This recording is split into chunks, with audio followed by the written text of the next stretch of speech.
There is a language older than speech, a knowing that pulses beneath the surface of words like subterranean rivers under stone.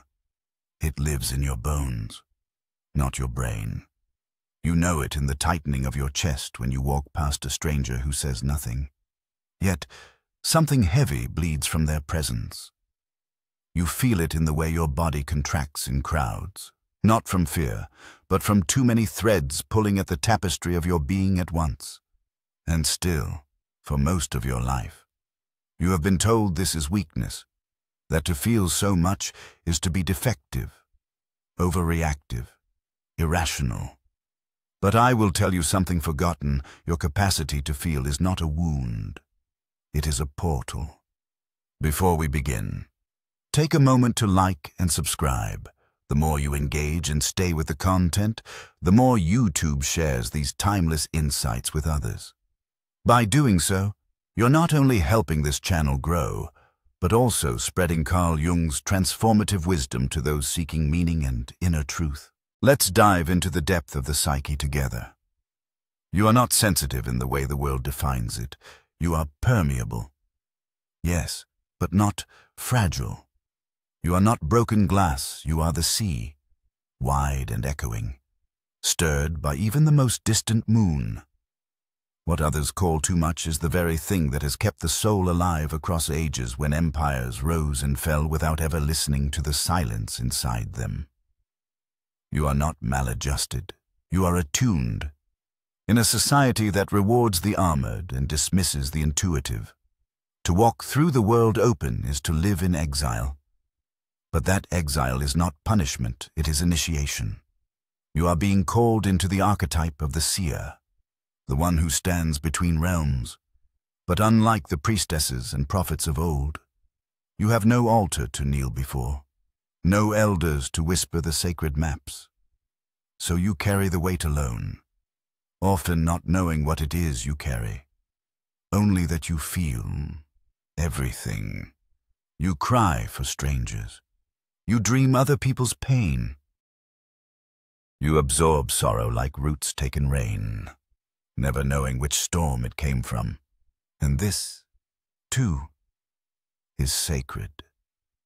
You are built to perceive what lies beneath the surface, the grief tucked behind smiles, the rage folded into politeness, the trauma humming in the silence. You feel it not because you are weak, but because you are woven into the psychic net of humanity, the great web where nothing is truly separate. You are the canary in the soul's mine. You are the tuning fork for collective unconscious. And yes, it is exhausting. Some of you have spent years medicating, numbing, apologizing for what is not wrong with you. You have been told to grow thicker skin, to tune it out, to toughen up. But the psyche does not bloom in asphalt. It grows where the soil is soft, where the soul is tended, not denied. And here is the deeper truth. What you feel from others is not merely emotional residue. It is the archetypal field. It is the shadow they have disowned. And you, being open, become its vessel. You become the dream they will not remember, the grief they will not name. And unless you learn to differentiate what is yours from what is not, you will drown in what was never yours to carry. This is not mysticism for the sake of mysticism. This is structure. This is psychology beyond diagnosis. You are not a sponge. You are a mirror, but a mirror with memory, with depth. And the reflections you hold are not random. They are karmic. They are alchemical. And until you stop blaming yourself for the weight you carry, you will never learn how to use it as the medicine it was meant to be. There is a reason the mystics retreated to caves. There is a reason the shamans fasted and danced and wept into the void. Not because they were broken, but because they needed to find the sacred pattern beneath the chaos. And you, whether you asked for it or not, have inherited that same longing. You cannot help but feel the world aching. It wakes you up at night. It presses against your ribs. It dreams through you.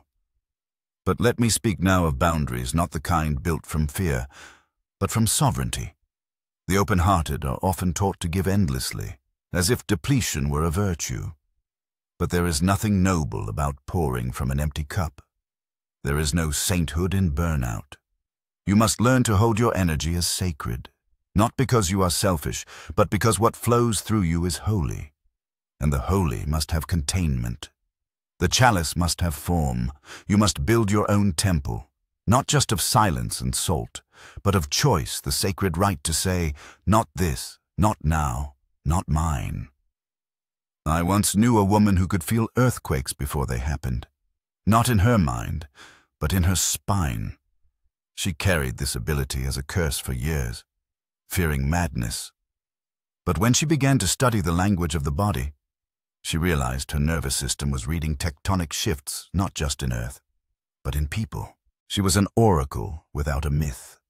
And when she found her myth, the tremors became prophecy. She became a midwife for threshold moments in others' lives. She stopped apologizing for her gift and began to shape it.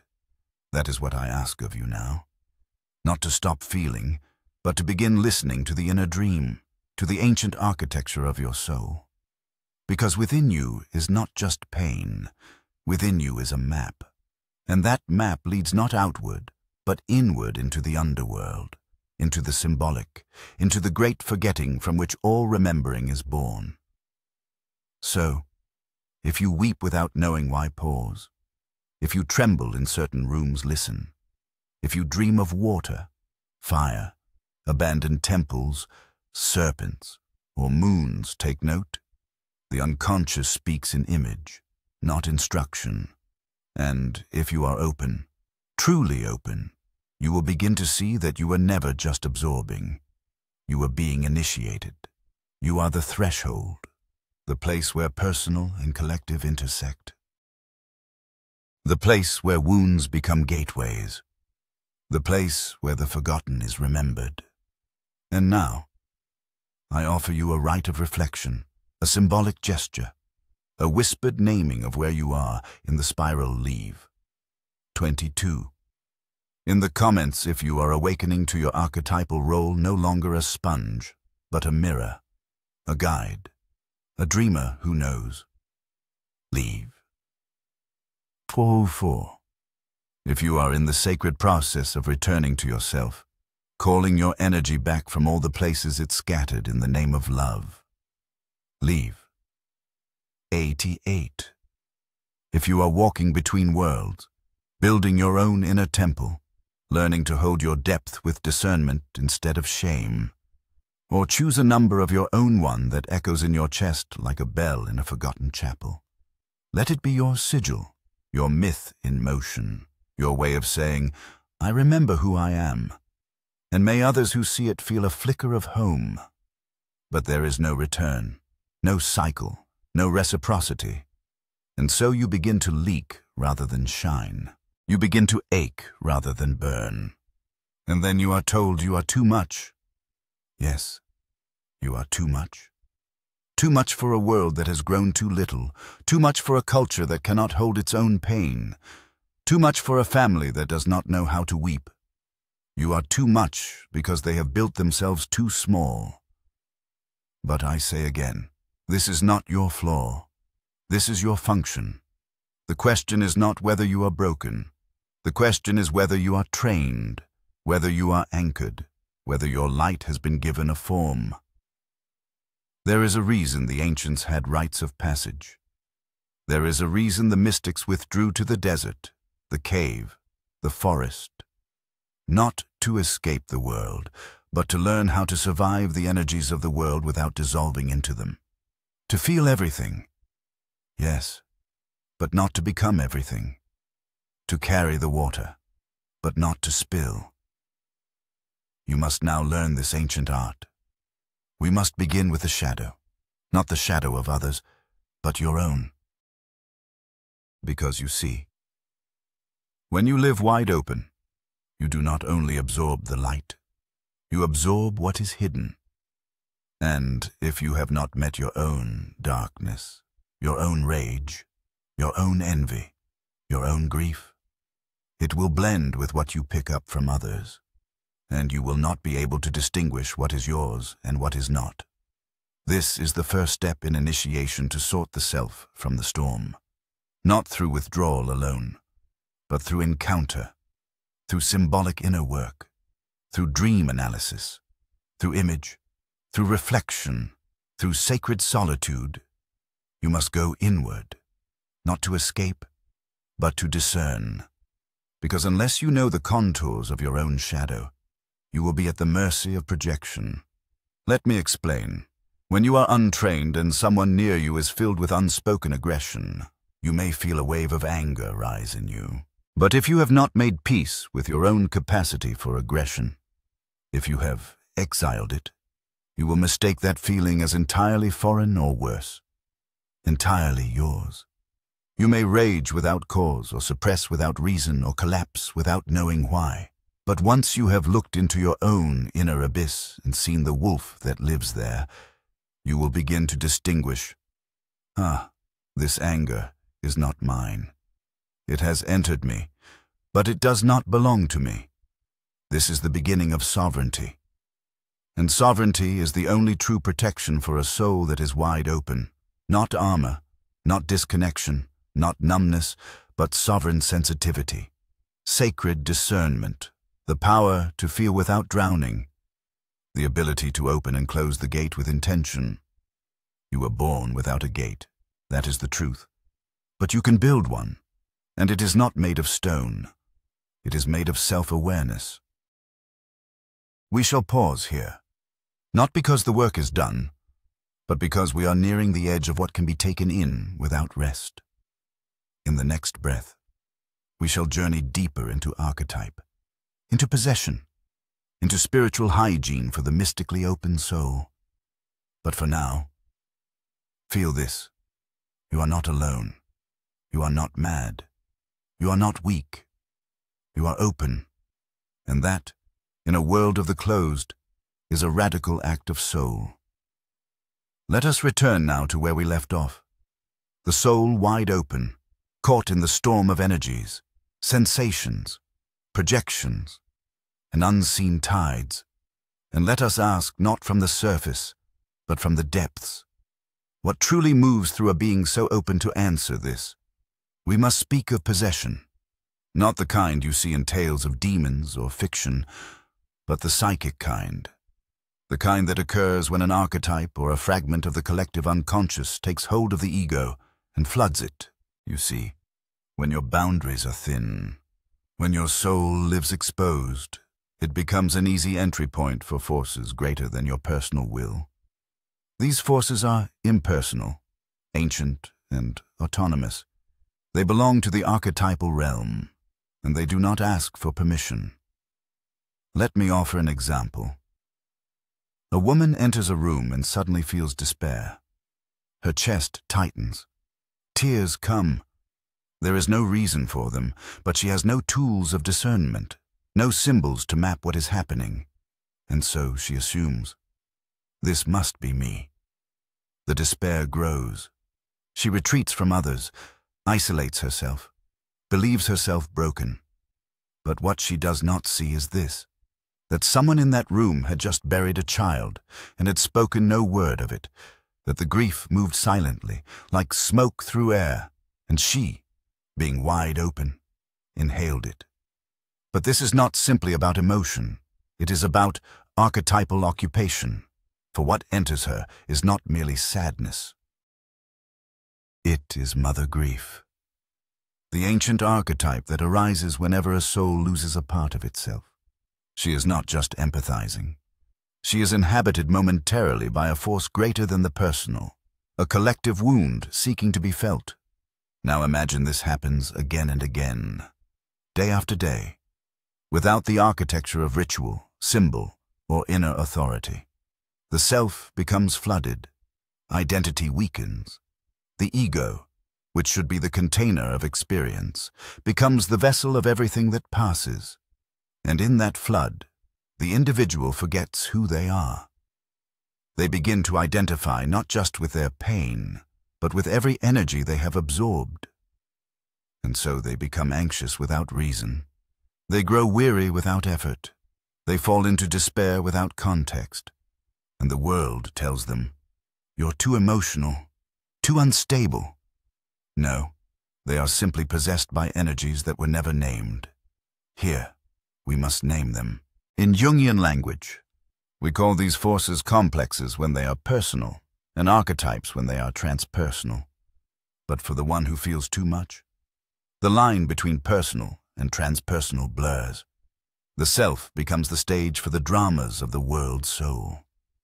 This is why you must learn to recognize who is speaking through you, what is moving through you, what is whispering behind your thoughts, tugging at your moods, pulling your body into collapse or flight or overwhelm, because you cannot heal what you cannot name.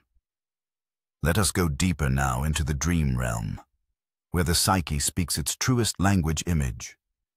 A man dreams he is standing at the edge of a vast field. In the sky above him, black birds swirl. On the ground, a river of blood flows through the grass. It holds a lantern, but it flickers. He does not know which way to walk. This is a dream of the wide-open soul at the threshold of initiation. The field is the unconscious. The blood is the collective trauma that flows beneath our lives, unnoticed but present. The birds are omens, messengers of shadow truths, and the lantern, that is the ego, that is you, flickering, yet holding light. Such a dream is not a personal nightmare. It is a summons, an invitation to begin the work of symbolic mastery. Because in a world where energies flood us, symbols become the only raft. What is a symbol? A symbol is not a sign. It is not merely a message. It is an experience of the invisible made visible. It is how the unconscious communicates with the conscious mind. And for one who is open to energies, it is the only way to give form to the formless. If you feel overwhelmed, it is often because you are swimming in archetypal material without symbol, without story, without myth. You are being asked to carry the gods, but no one has given you a name for them. So you must begin to build your symbolic vocabulary, not from books alone, but from your own dreams, your own inner images, your own visionary language. Begin to track what colors come to you in states of sorrow, what animals appear when you are lost, what inner figures rise when you are afraid, because these symbols will become your anchors. If your soul is a sea, symbols are the stars by which you navigate. And once you have a symbol, you are no longer lost. You are in dialogue. Let us pause here for a moment to breathe into this. You are not here to block what you feel. You are here to translate it, to give it form, to give it meaning, to give it a place in the sacred map of the psyche. Now, allow me to speak of protection, not of shielding, but a structure. In the old initiatory traditions, the first step was not to open the cell further, but to fortify the vessel. This did not mean closing down. It meant strengthening the ego so it could hold the charge of what was coming. You must do the same. And by ego, I do not mean bride. I do not mean persona. I mean the functional center of the psyche. The one who stands at the threshold and says yes or no. The one who builds ritual. The one who maintains identity in the face of storms. Your ego must be trained, not erased. For when the ego is too weak, the self becomes overwhelmed. But when it is too strong, it cuts off the flow of soul. The mystic path is a razor's edge between openness and containment, between surrender and sovereignty. You must learn the art of both. One without the other leads to chaos or rigidity. Let me offer another example. A sensitive child grows up in a home filled with unspoken tension. The father is quiet, but angry. The mother smiles, but weeps behind closed doors. The child, open, feels everything, but no one acknowledges it. The child begins to believe, this must be my fault. The child grows anxious. In time, they become an adult who enters rooms and scans for tension. They call it anxiety, but it is not just anxiety. It is the trained antennae of a soul that learned to survive through energetic reading. This child, now adult, is not merely neurotic. They are an unacknowledged oracle, but without training, they suffer. So what would training look like? First, discernment, the ability to recognize what is yours and what is not. Second, ritual daily practices that ground you in your own energy before entering the collective field. This could be breathwork, imagery, journaling, silent meditation, anything that recenters your psyche around your own self. Third, symbolic expression using art, dreams, movement, poetry, or inner dialogue to give form to what you feel. Fourth, boundaries, energetic and relational. Learning to say no, not just to people, but to frequencies. Learning to exit conversations that drain you or to name energies that feel invasive. And finally, shadow integration. The ongoing work of meeting your own darkness so you are not unconsciously ruled by what others repress. This is the work of a soul warrior, not in the external world, but in the subtle dimensions of the psyche, because to live wide open is to be a portal, and every portal must be guarded not by walls, but by wisdom. And now I say to you, there is no going back to being normal. Your soul has seen too much, felt too much, known too much. You are not meant to close. You are meant to evolve. And evolution begins in consciousness. In the next movement of our gathering, we will explore the gift of this sensitivity, not just as burden or survival, but as service. We will speak of the archetype of the wounded healer, the sensate prophet, the one who feels for the many. But for now, I leave you with this. You are not broken. You are built for something ancient, but you must remember the codes. You must restore the temple within, and you must reclaim your right to feel without drowning. Now we come to the most difficult part of the journey, the part where you begin to see that what has wounded you may also be what awakens you, that the very energies that seem to crush your chest, steal your breath, and drown your voice, are the same currents that seek to initiate you into deeper layers of reality. For the soul that is wide open is not simply a victim of this world. It is a bridge, a threshold being one foot in the visible, the other in the unseen. And in that tension between two worlds, your deepest function is born. We must now speak of the wounded healer. This is not a romantic label. It is not a name for those who simply hurt. It is a sacred archetype, rooted in the deepest layers of the collective unconscious, carried through myth, through medicine, through the mystery schools of old. The wounded healer is not healed, nor are they untouched. They are pierced, and in that piercing, the veil between worlds is torn. You have been pierced by life, by energy, by seeing too much, by feeling what others disown. And the wound you carry, if you do not close it prematurely, becomes a doorway, not to suffering alone, but to truth. Because the wound feels, and what it feels is real. The wounded healer is not the one who transcends pain. They are the one who listens to pain, and, through listening, learns the language of the soul. They become fluent in the emotional dialects others cannot name. They learn to hear silence, to smell betrayal, to feel the shifts in collective weather before a single word is spoken. You think you are sensitive. You are not merely sensitive. You are designed to detect subtle truths, truths that have no place in this modern mechanized world, and yet are the heartbeat of existence. But here is the paradox. If the wounded healer does not integrate their wound, if they continue to identify as the wound itself, Then they become a channel for chaos, rather than clarity. They become consumed by the very energies they were meant to read. This is why integration is the key. And what is integration? It is the process of giving your inner experiences structure. It is the act of naming, containing, expressing, and transforming what you carry. It is shadow work. Yes, but it is more than that. It is the alchemy of becoming whole. Let us go into the fire of that alchemy. You see, your openness is not a neutral thing. It is magnetic. It pulls. It draws toward you all that is unspoken in others. If someone has repressed grief, it will find its way to you.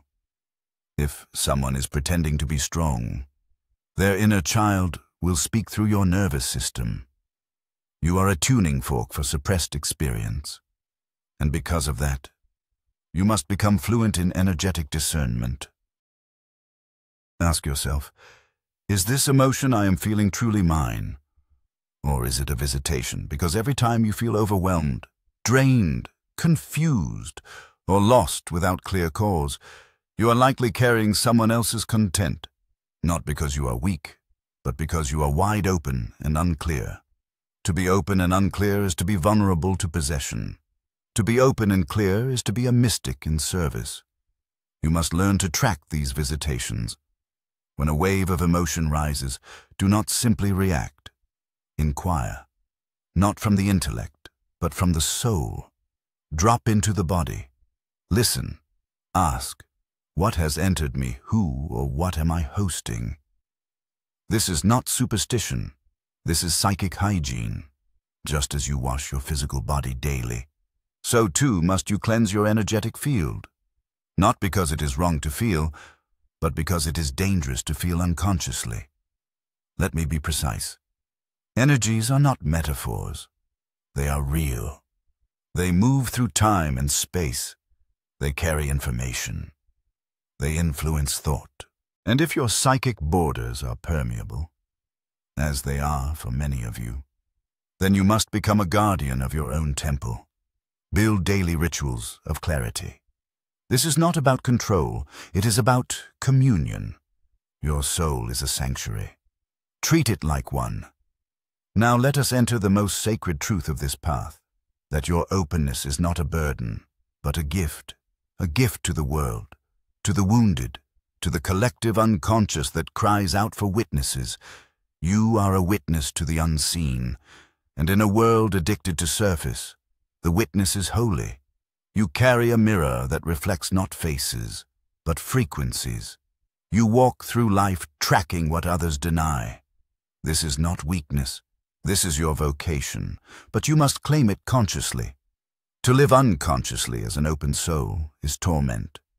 To live consciously as an open soul is transcendence. Let us remember the archetype of the shaman who, in every ancient culture, began their path with a wound, an illness, a rupture. The community did not exile them.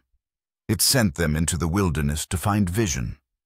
And when they returned, they came not only with healing for themselves, but with insight for the tribe. You are being sent into your own wilderness, but do not remain there. You must return with vision, and vision is not fantasy. It is the soul's memory of truth. You were born remembering something the world forgot. You were born wired to feel where others numb. You were born to carry the language of energy, symbol, archetype, and presence. And now you must remember your role. You are not here to be overwhelmed forever. You are here to learn to channel what moves through you, to give it song, image, gesture, prayer, word, fire.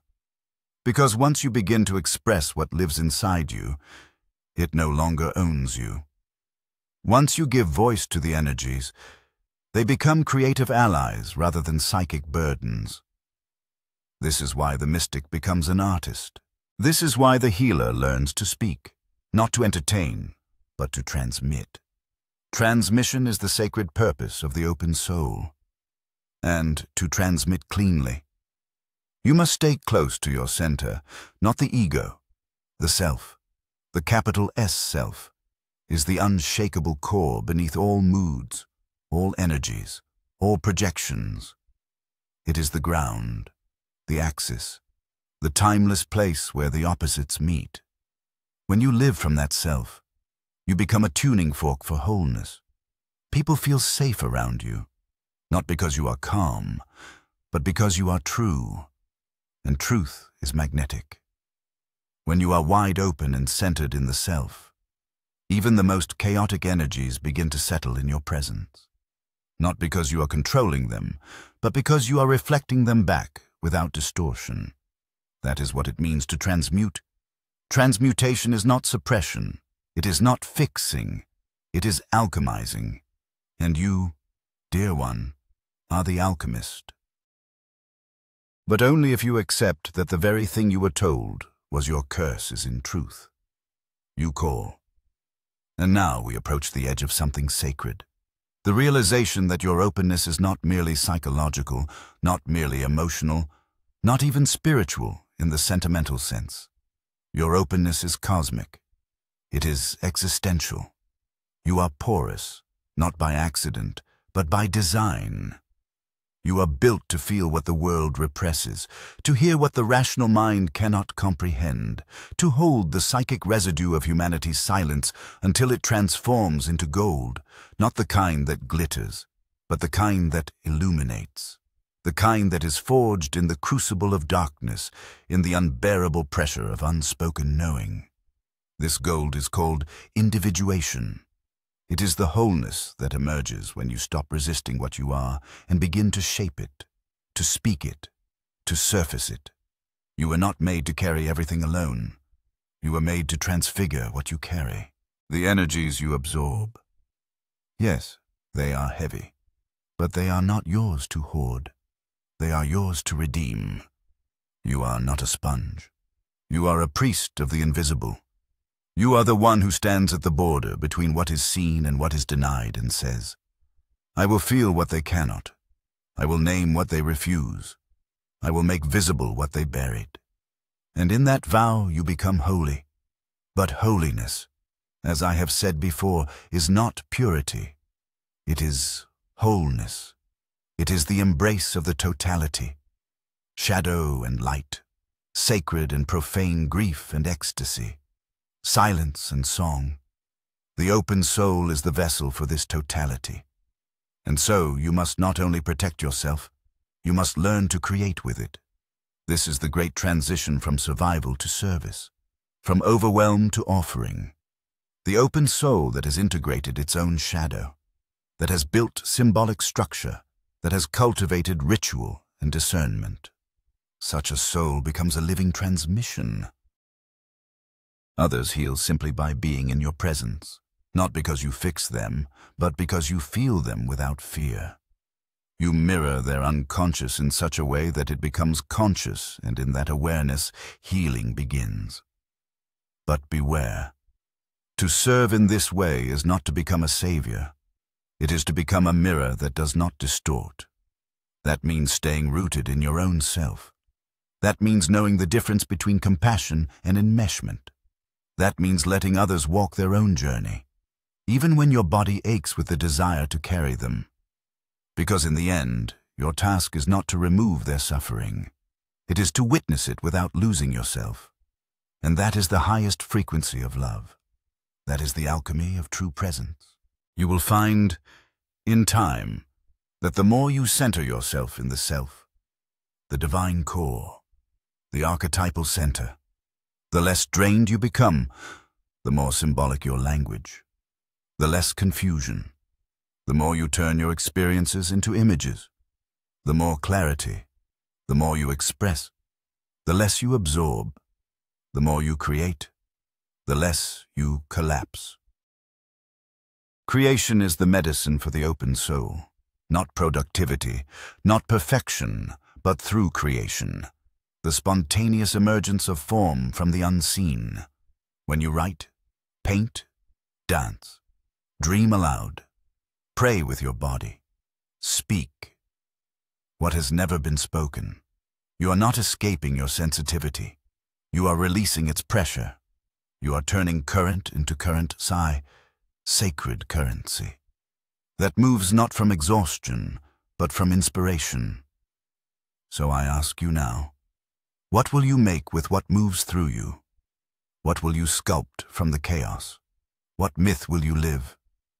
Because you are already a mythic figure, not in a storybook, but in the psychic architecture of the collective. You are the oracular soul. You are the unwilling prophet.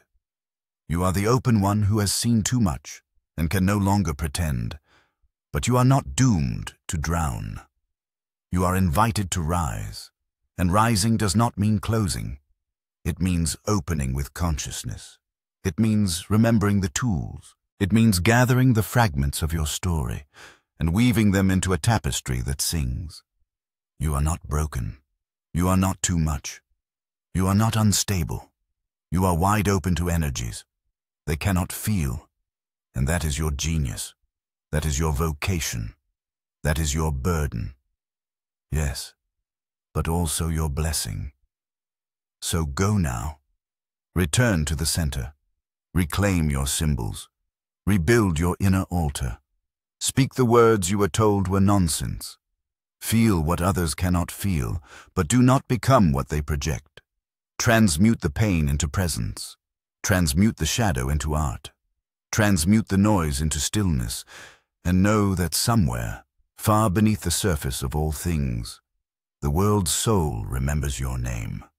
You are not alone. You never were. The field knows you. The archetypes see you, and the self, the eternal, radiant, unshakable. Self awaits your return. Go, and may what moves through you become light for all who cannot yet feel.